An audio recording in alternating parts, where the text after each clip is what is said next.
circunstâncias às vezes nos traz até desespero.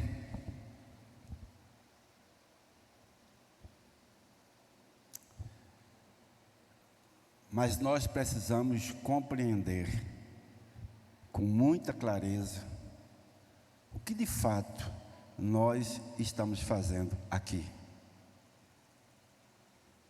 Então eu gostaria nessa noite começar a mensagem dizendo para todos nós, inclusive para mim, que nós não somos um ajuntamento de religiosos.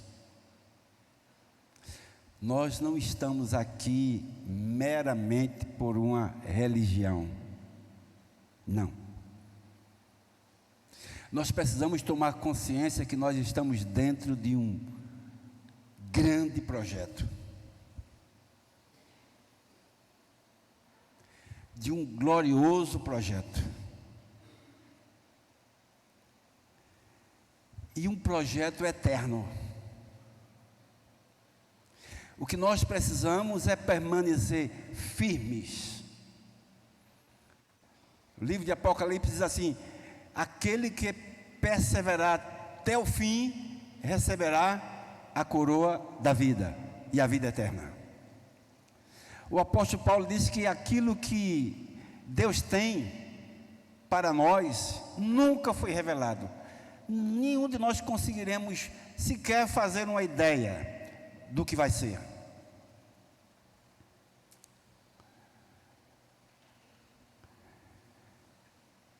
E quando nós pregamos o Evangelho, quando nós aprendemos a amar, também nos preocupamos. Ó Deus, como vai ser das pessoas que não estão dentro desse projeto?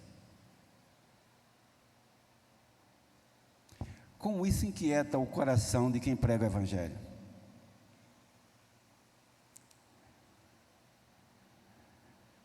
Eu não sei quantos irmãos têm um compromisso constante de orar pelos seus familiares que ainda não estão dentro do projeto de Deus, de orar pelos seus vizinhos em volta,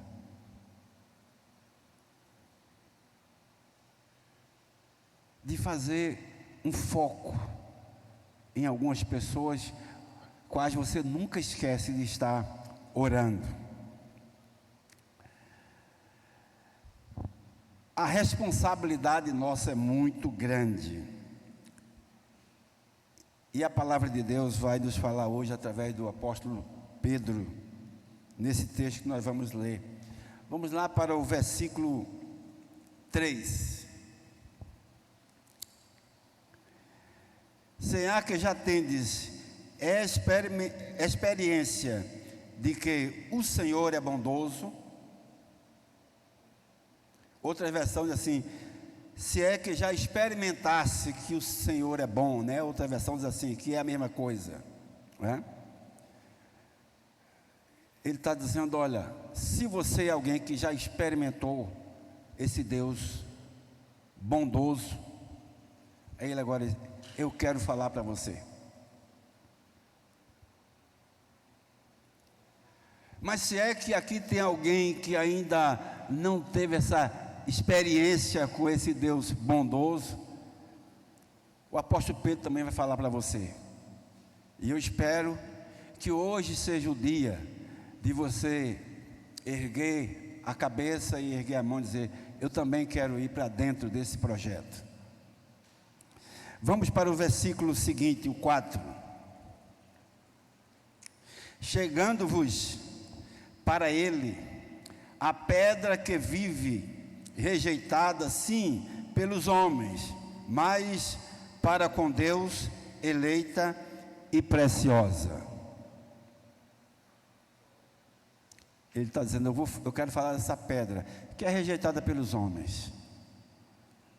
Os homens que querem fazer a sua vontade, os homens que querem viver dos seus prazeres carnais, são esses que rejeitam.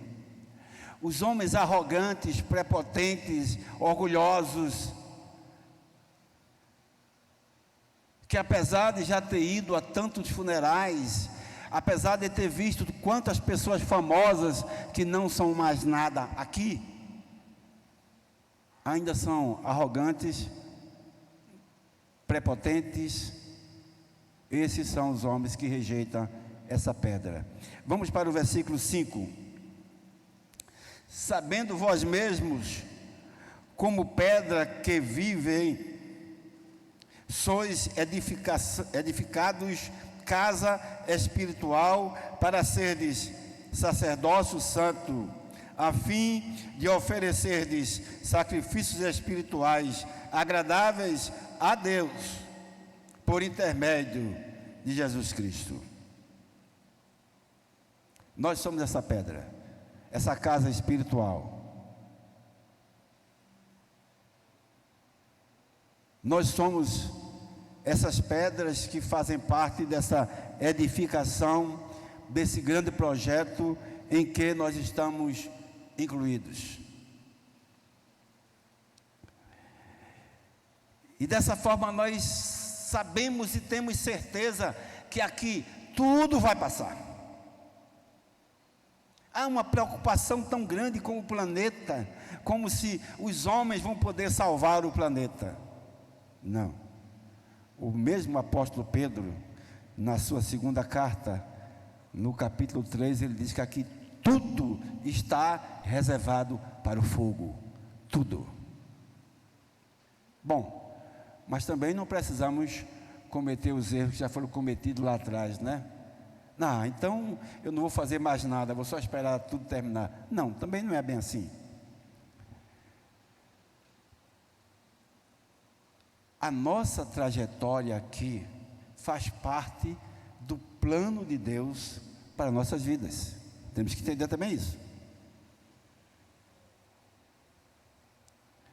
O Deus que nós servimos, Ele é nosso Deus aqui e o nosso Deus na eternidade. O projeto é um só. Nós aqui estamos sendo preparados para a nova geração em Cristo.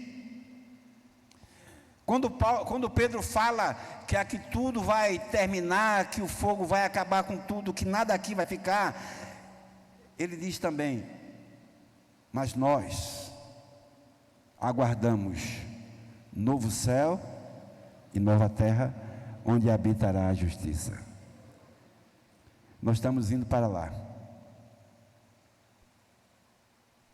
E é importante que as pessoas que estão ao nosso redor, o visitante que veio para aqui, aquelas pessoas que você se relaciona com ele, começar a mostrar para ele: olha, isso aqui tudo vai terminar, mas há um projeto eterno de Deus para todos aqueles que querem viver a vida eterna com Ele.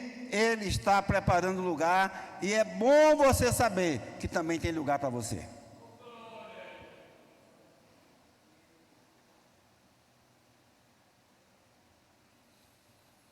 Quem me conhece, quem já viu eu pregar, sabe muito bem que eu não sou da linha calvinista. A Bíblia diz que Deus não faz acepção de pessoas. Deus não faz acepção de pessoas. Não importa quem você é, no céu tem um lugar para você, só não vai se não quiser.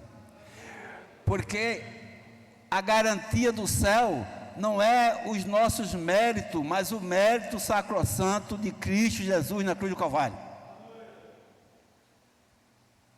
Então, independente do seu passado que você já fez, o que você precisa agora, a partir do momento que você diz assim: eu quero fazer parte desse projeto, eu quero continuar vivendo a vida eterna com Deus, eu não quero que tudo termine no túmulo e depois ir para um lugar de desprezo e de abandono, aonde Deus não vai estar. Não, eu quero esse projeto de Deus para a minha vida. Aí a partir daí, nós começamos a botar a nossa vida em ordem, porque nós temos uma responsabilidade também com a nossa alma. É importante saber disso. Não é uma mera predestinação numérica, como algumas linhas teológicas falam, principalmente a linha calvinista. Não é apenas isso, não é isso. A predestinação está em Cristo. Em Cristo. Todo homem em Cristo está predestinado a ser salvo. E o apóstolo Pedro continua. Vamos para o versículo 6. Pois isso está na Escritura: eis que ponho em Sião uma pedra angular, eleita e preciosa, e quem nela crê não será de modo algum envergonhado. Não será de modo algum envergonhado. Ou seja, o que Pedro está dizendo? Não existe nenhum risco de você aceitar o plano de Deus para a sua vida e chegar no final não ser como está sendo dito. Não, esse risco não tem. Esse risco não tem. Para os que aceitam o projeto de Deus, tudo está preparado e nada vai faltar. Não há nenhuma possibilidade de dar errado. E mais uma coisa. Lá em Romanos 8, Paulo fala que nada nos separará do amor de Deus. Nada. Não são as circunstâncias. Não é a Covid que vai nos tirar do projeto. Não é câncer, não é AIDS, não é infarto. Não há nada disso. Até porque a morte física, ela está inclusa nesse projeto. A morte que foi vencida na cruz por Jesus, hoje ela serve de instrumento de Deus para nos levar para Ele.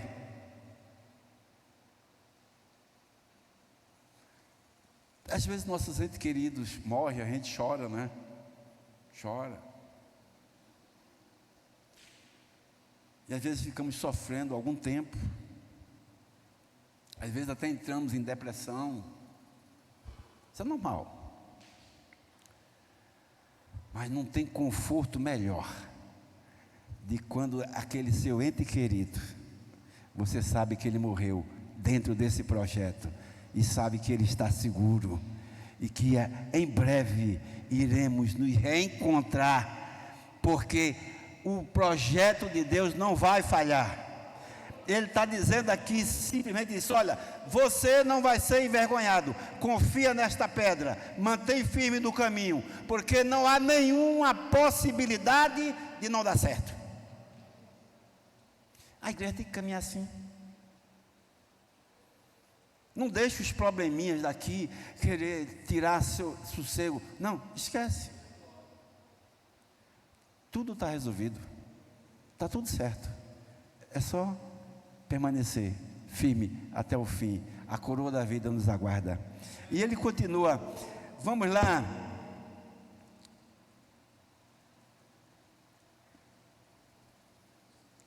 Para o versículo 7. Para vós outros, portanto, os que credes, é a preciosidade, mas para os descrentes, a pedra que os construtores rejeitaram, essa veio a ser a principal pedra angular. A principal pedra angular, a pedra de segurança, né? Esse termo aqui é usado, baseado, para que você entenda melhor, baseado nas construções das torres e das pirâmides no passado. Levantava-se aquelas paredes de pedra toda encaixada, mas a última pedra, a pedra principal do topo, a última pedra que está lá no topo, em cima da pirâmide, ela tinha uma escavação feita artesanalmente, formava aqueles pinos embaixo, e nas pedras da parede da pirâmide havia aqueles buracos, e aquelas pedras se encaixavam ali.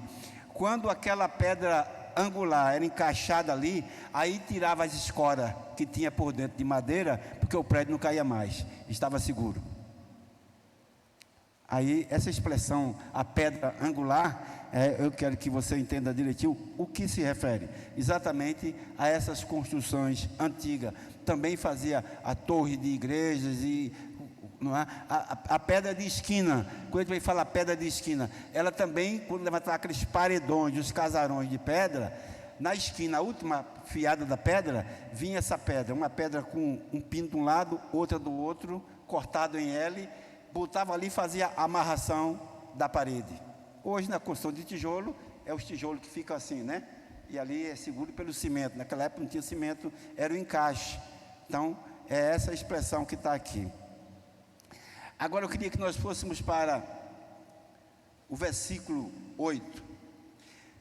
Pedra de tropeço e rocha de ofensa são estes os que tropeçam na palavra, sendo desobedientes para o que também foram postos. Ele está falando aqui dos falsos mestres, dos falsos pastores, dos falsos. Então, isso aqui é importante nós refletirmos.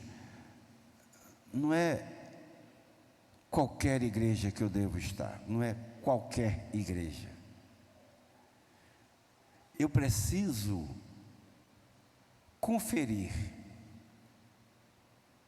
a igreja onde eu estou pela palavra. Aqui está se referindo os falsos mestres, aqueles que estão adulterando a palavra, trazendo falso ensinamento. Então, eu preciso ser atento, diligente. Eu preciso encontrar naquela igreja a mensagem, os ensinos respaldados na Bíblia. Mas tem gente que deixou a sua igreja de origem para ir para uma outra ali, porque lá é muita música, o som é não sei o que, aí tem jogo de luz, tem parede preta, tem parede verde, tem parede de toda cor, tem muito, lá tem muita gente, a juventude é muito grande, lá tem muita festa, essa coisa toda. Espera aí, a igreja de Jesus não veio para você fazer festas. A igreja de Jesus, a verdadeira igreja, é aquela que quer alimentar a membresia com a palavra, quer fazer a igreja compreender o projeto de Deus como um todo e lhe trazer firmeza na fé, segurança, consistência na sua convicção.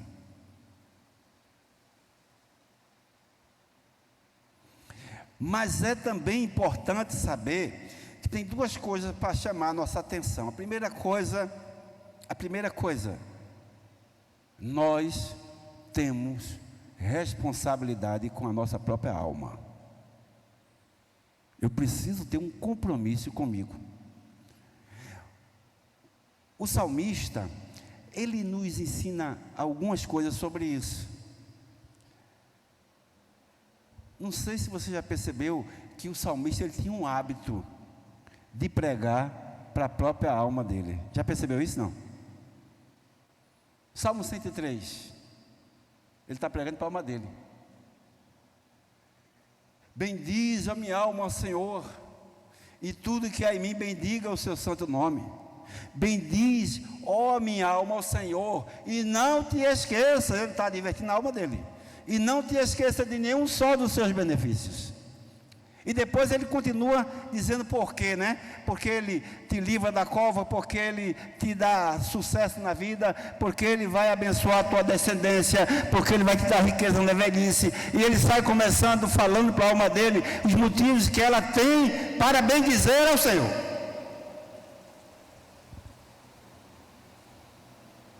Então não posso ser atraído por qualquer movimentozinho.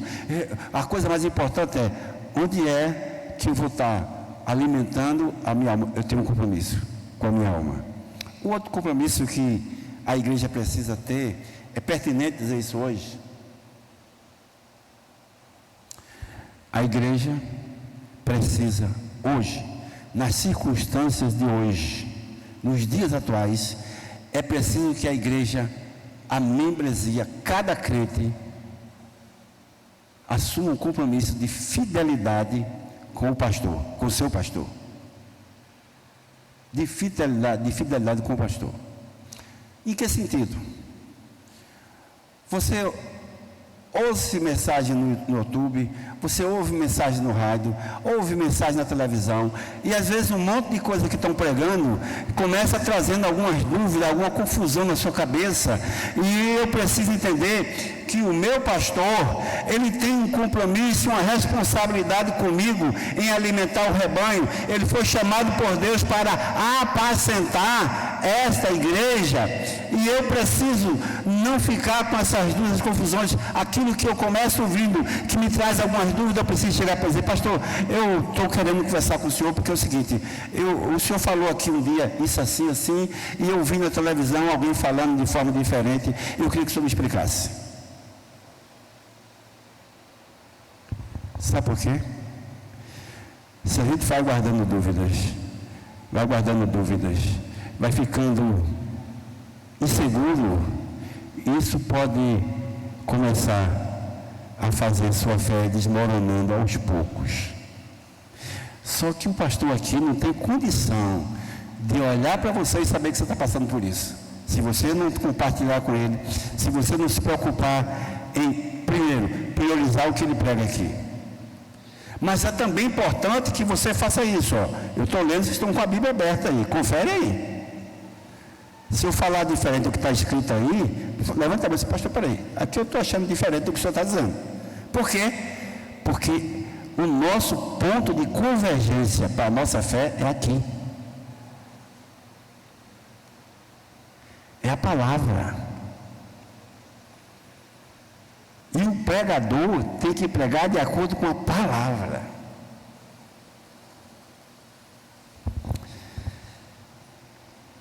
Vamos para o versículo 9. Vós, porém, sois raça eleita, sacerdócio real, nação santa, povo de propriedade exclusiva de Deus.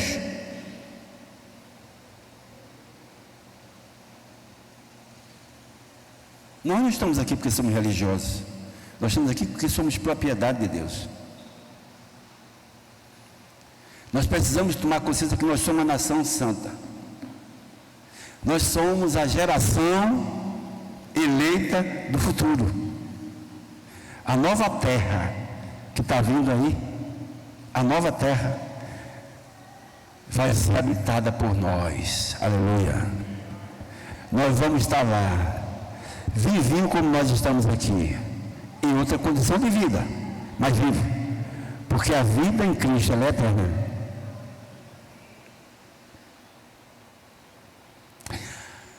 Como se não bastasse, livre do sofrimento, da dor, do pecado, da angústia, do luto. Lá não vai ter casa funerária, lá não vai ter cemitério, lá não vai ter hospital, lá não tem câncer, lá não tem pandemia, lá não tem nada disso.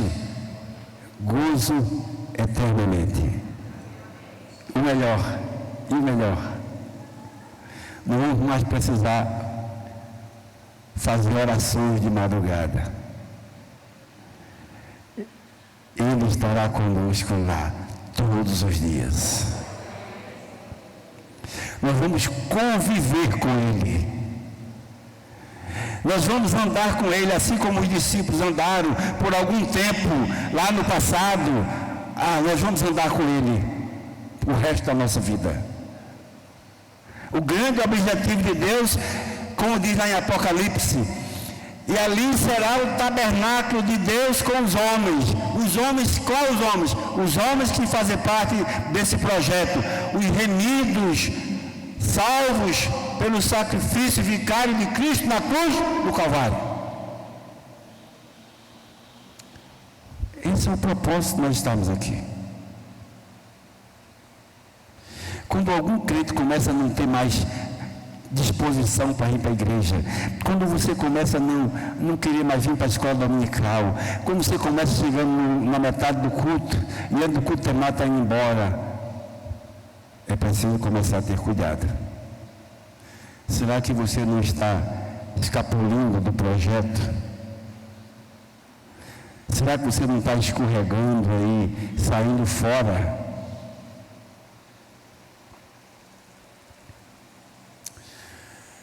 Precisamos entender uma coisa: a salvação é pela graça, não é nossos méritos. Mas o que é mérito de Deus em Cristo Jesus é a graça. Mas a responsabilidade com a nossa comunhão com Deus é nossa. A Bíblia cobra isso, e nós vamos ver. Vamos ver a parte B do versículo 9. A fim de proclamardes as virtudes daquele que vos chamou das trevas para a sua maravilhosa luz. Vós sim, vós que antes não eras povo, mas agora sois povo de Deus, que não tinhas alcançado misericórdia, mas agora alcançaste misericórdia.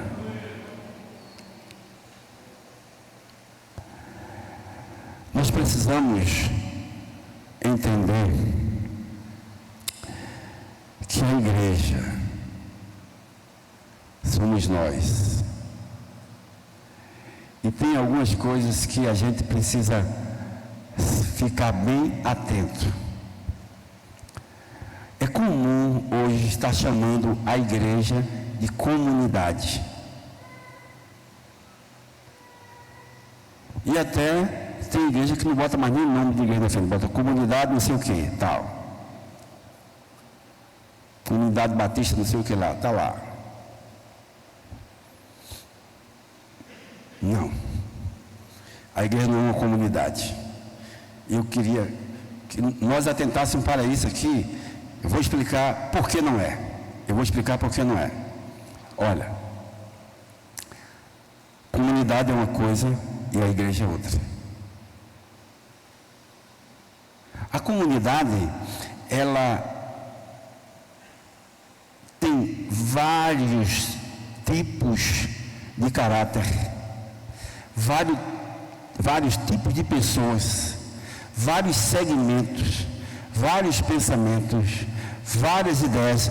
Ou não é assim? Por exemplo, você mora num condomínio, é uma comunidade, todo mundo pensa igualzinho a você, todos estão seguindo a mesma coisa, todos têm a mesma religião, todos, às vezes você nem conhece o vizinho do lado.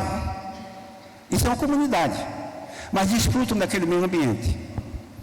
Agora, a Bíblia diz que a igreja é um corpo.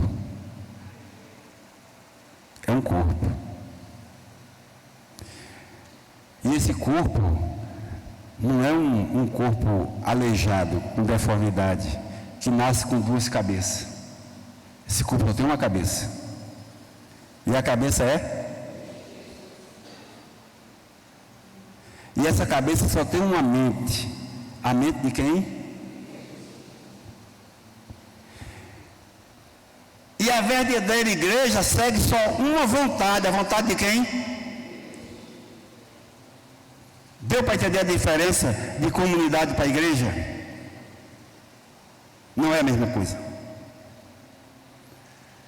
Algumas pessoas insistem, às vezes até, quando eu faço alguns debates assim, entendeu? De querer me convencer, isso não adianta.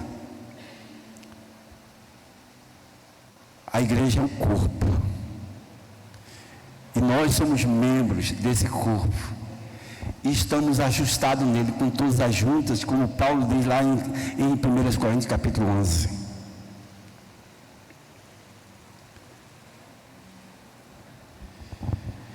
Mas eu queria chamar você também para a gente dar uma olhadinha lá em Efésios,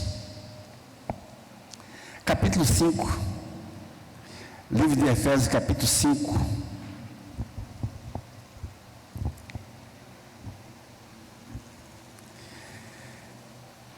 Paulo aqui faz algumas recomendações daquilo que não pode ter no nosso ambiente. Ele começa mostrando algumas coisas. Aí ele, a partir do versículo 3, nós vamos ver aqui alguns versículos.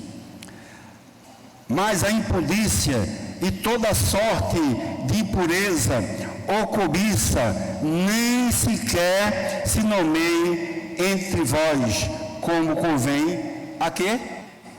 A santos. Nós somos um povo santo. E ser santo não é fazer milagres e nem é ser perfeito. Ser santo não é ser perfeito e nem é fazer milagre. Ser santo não é ter poder de orar e sair curando todo mundo. Não é. Ser santo é quando você, individualmente, assume o compromisso de obedecer a Deus. Toda vez que você deixa de fazer alguma coisa por temor a Deus, está sendo santo, porque santo significa separado, santo significa consagrado, uma vida consagrada a Deus. Eu não posso fazer isso porque Deus não permite, eu sou servo dele. Isso é ser santo. Apesar das nossas falhas, nossas imperfeições, mas eu começo lutando. Paulo fala disso, dessa luta da nossa carne com a nossa alma. Por quê? Porque nós queremos ser santo, apesar de cometer falhas, apesar de ter o nosso ímpeto, o nosso instinto às vezes forte, agressivo, e a gente tem que ir lá pedir perdão. Olha, me perdoa, é porque o sangue ferveu na hora. Essas imperfeições existem, porque você ser santo não quer dizer que você não vai ter nada disso. Vai ter sim. Uma areninha com o marido, uma areninha com a esposa, vai ter também. Briguem com o irmão em casa, vai ter também. Faz parte. Agora, toda vez que a gente perceber que aquilo que a gente fez não era o correto, a gente vai tentar se redimir, vai pedir perdão, vai corrigir, vai tirar do coração algum sentimento. Isso é ser santo, viu? Precisamos entender o que significa ser santo. Versículo 4 diz assim: nem conversações torpes, nem palavras vãs, ou chocarrice, ou coisas essas inconvenientes, antes, pelo contrário, ações de graças. Sabei, pois, isto: nenhum incontinente, ou impuro, ou avarento, que é idólatra, tem herança no reino de Cristo e de Deus. Opa! Eu preciso estar atento para essas coisas. Se alguma dessas coisas tem em mim, eu não estou apto para fazer parte desse projeto, que é o reino de Deus, o reino de Cristo. Eu preciso. Eu tenho que estar avaliando minha vida, porque eu preciso ter um compromisso com minha alma. E isso só eu posso fazer.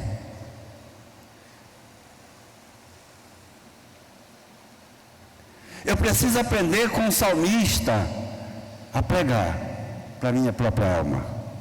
Outro salmo diz assim: por que estás inquieta, minha alma? Por que te perturbas dentro de mim? Uma conversa dele com a alma dele. Espera em Deus, eu ainda louvarei. São vários salmos que o salmista nos ensina a pregar para a nossa própria alma. Mas nós sabemos, há pessoas que são tão aptas para pregar para a alma dos outros, mas tão incapazes de pregar para a sua própria alma. Mas outra coisa que nós precisamos ter muito cuidado. Essas advertências estão aqui é para nos proteger, mas eu preciso estar olhando para aqui. Quando Jesus orou pela igreja, naquela oração sacerdotal, ele disse: Pai, João 17:17, Pai, santifica-os na verdade. E logo em seguida ele diz: de qual verdade ele estava falando? Ele diz: a tua palavra é a verdade. Nós somos santificados pela verdade, e essa verdade é a palavra de Deus. Se eu leio aqui e o que ouço aqui eu não boto na prática, não trago para a minha vida, eu não estou conseguindo alcançar o objetivo, e eu preciso conseguir. Sabe por quê? Para não ficar pelo caminho. Presta atenção numa coisa: o deserto que o povo atravessou quando saiu do Egito, atravessou o Mar Vermelho, tudo aqui tem um significado. O Mar Vermelho tem um significado, o deserto tem um significado, as serpentes têm um significado. E olha só uma coisa: muita gente, uma boa parte, ficou sepultada no deserto. Quem ficou sepultado no deserto não adentrou a terra prometida. Mas eu não sei se você já percebeu isso. Tem muita gente que quando está passando uma dificuldade na vida, aí fica: irmão, ora por mim para que Deus me tire daquele deserto. Não. As circunstâncias da vida, problemas, todo mundo tem. Isso aí não é deserto, não. Não. E nem queremos orar para que Deus nos tire do deserto. Sabe o que é que a gente precisa entender? O deserto, na verdade, não é a vida de angústia. Não. O deserto é um grande palco de revelações. Já percebeu isso? Quem já leu aqui sobre aquela travessia do deserto? Quem já leu? Um bocado de gente, né? Se você não leu, leia. Tem muito a ver com você.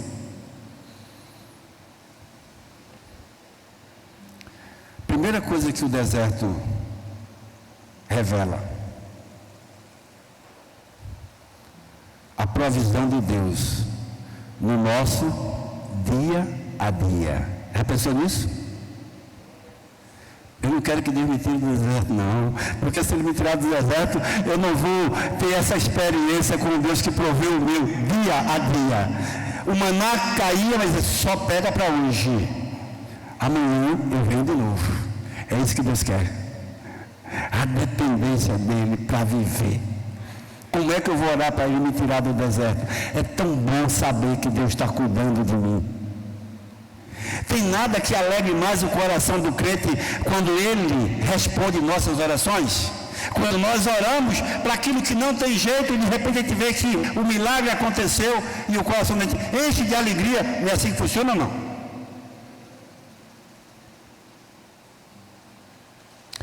Mas o deserto também revelou os infiéis. Percebeu isso também, não? Pessoas que estavam alimentando-se do maná começaram a murmurar, começaram a reclamar. A roupa não envelhecia, o sapato não envelhecia, o pão não faltava, a água jorrava da pedra e os murmuradores murmurando. Mas todos eles ficaram sepultados no deserto. Cuidado, nós estamos atravessando o deserto. A terra prometida está ali, mas nós precisamos chegar lá. Ah, mas também tem as serpentes, pastor. E as serpentes? Tem mesmo. Cuidado. Se ela lhe picar, olhe para a cruz. Olhe para a cruz que você vai ser curado. Não se desespere com as investidas de Satanás. Quando ele picar seu calcanhar, olhe para a cruz. Você será sarado. Mas nós precisamos ter intimidade com a Bíblia, precisamos saber tudo isso. Quando você vê crente desesperado, correndo para um lado e para o outro com uma coisinha de nada, pode ficar certo, ele está desnutrido espiritualmente.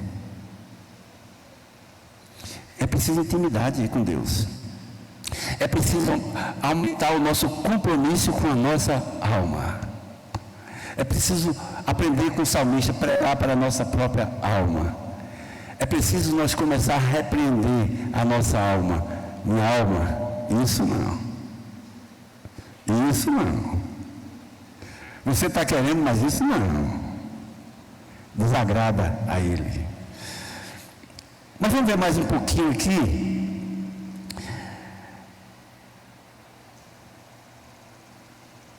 Versículo 5. Sabei, pois isto.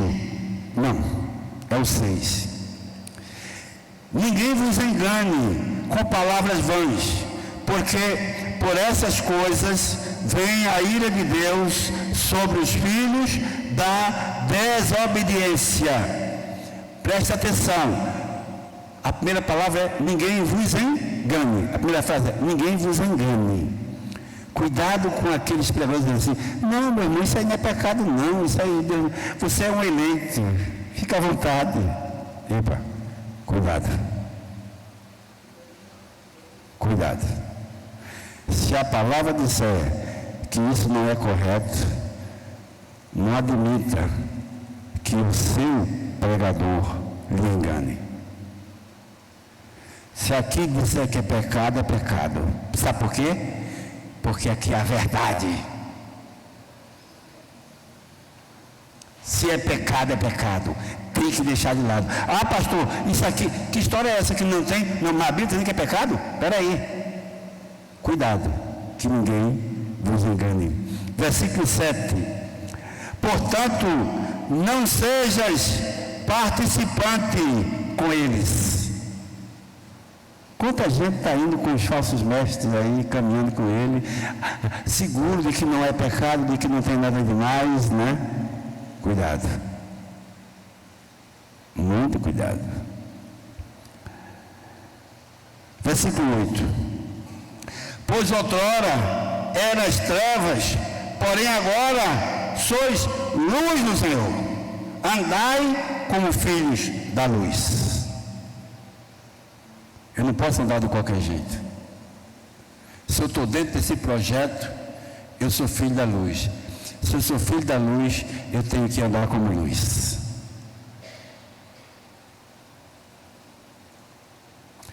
E quando alguma coisa começa a me incomodar e querer ofuscar a minha luz, é hora de eu ir em busca de mais azeite para aumentar a tocha. Eu não quero me esconder debaixo do alqueire. Eu quero iluminar as multidões. Jesus disse o quê?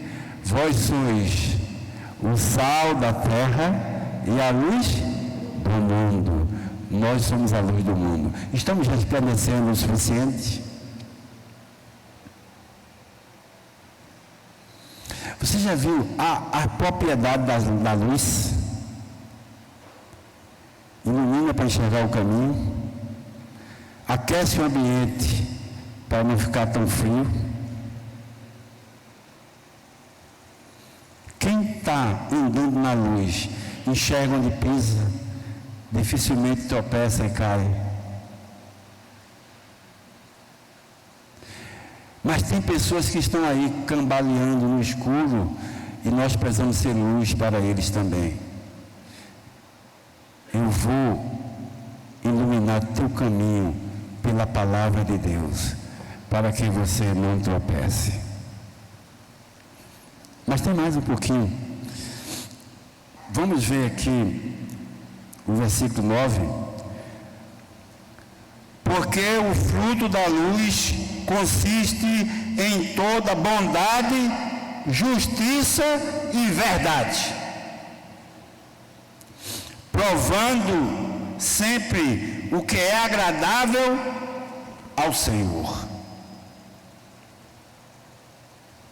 E não sejas cúmplice nas obras infrutíferas das trevas. Antes, porém, reprovai.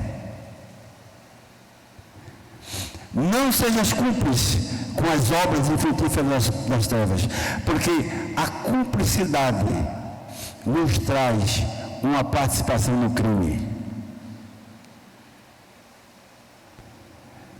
Mas há tanta gente que está dentro da igreja, mas sendo cúmplice com algumas coisinhas que não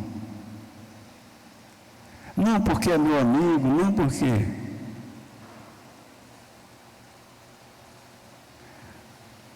Há tantos crentes que têm envergonhado ao Evangelho, não porque ele fez alguma coisa, mas porque foi cúmplice com quem estava fazendo. É preciso ter cuidado. Mas eu digo mais alguma coisa aqui, já estou terminando. Versículo 12. Porque o que eles fazem em oculto, o só referir é vergonhoso.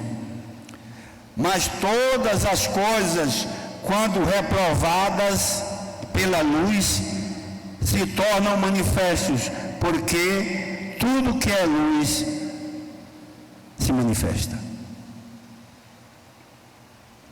Ou seja, não anda escondido. Não são coisas que a gente fica querendo esconder para ninguém ver. Não. Quando você é luz, você resplandece e não tem medo que ninguém lhe veja.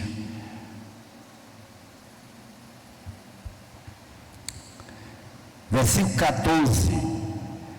Pelo que diz: desperta, ó tu que dormes, levanta-te entre os mortos, e Cristo te iluminará. Desperta, ó tu que dormes.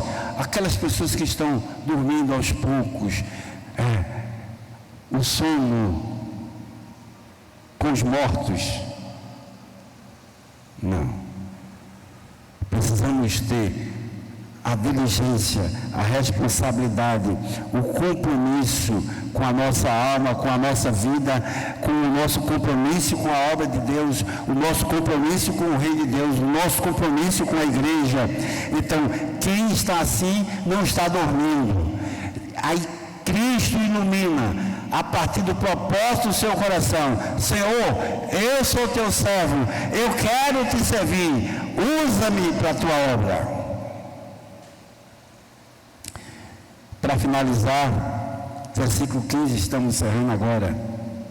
Portanto, vede prudentemente como andais, não como nércio, e sim como sábio.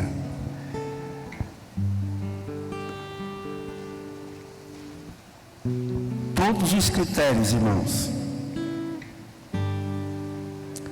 para que a gente se mantenha no projeto, tudo que a Bíblia, tudo que a gente precisa para ter certeza que estamos dentro desse projeto de Deus, está na Bíblia.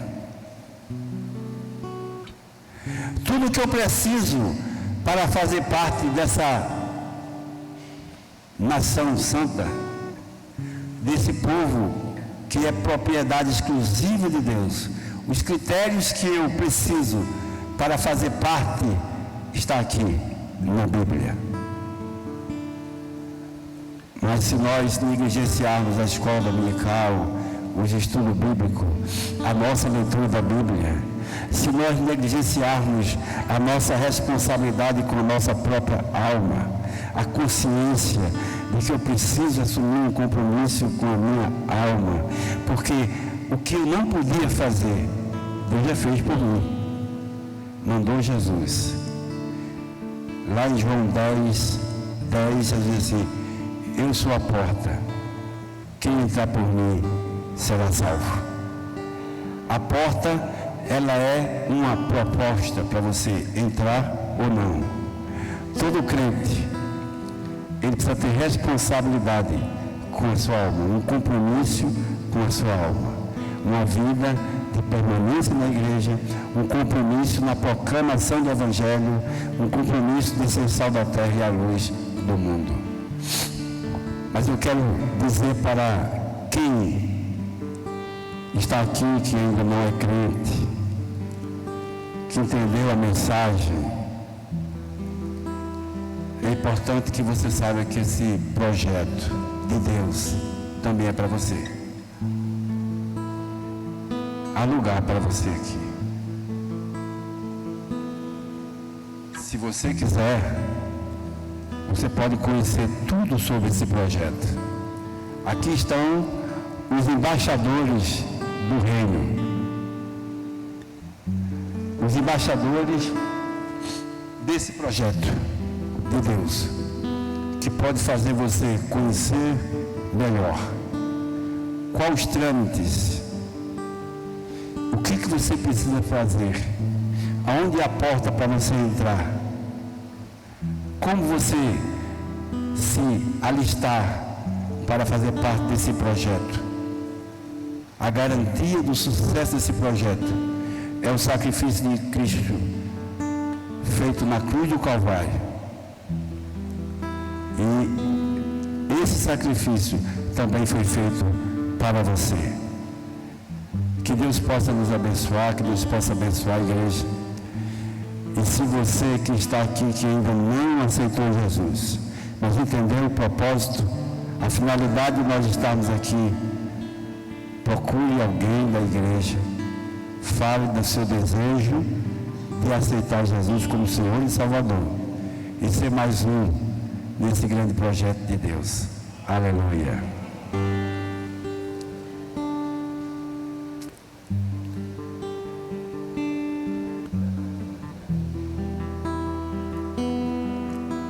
Por favor.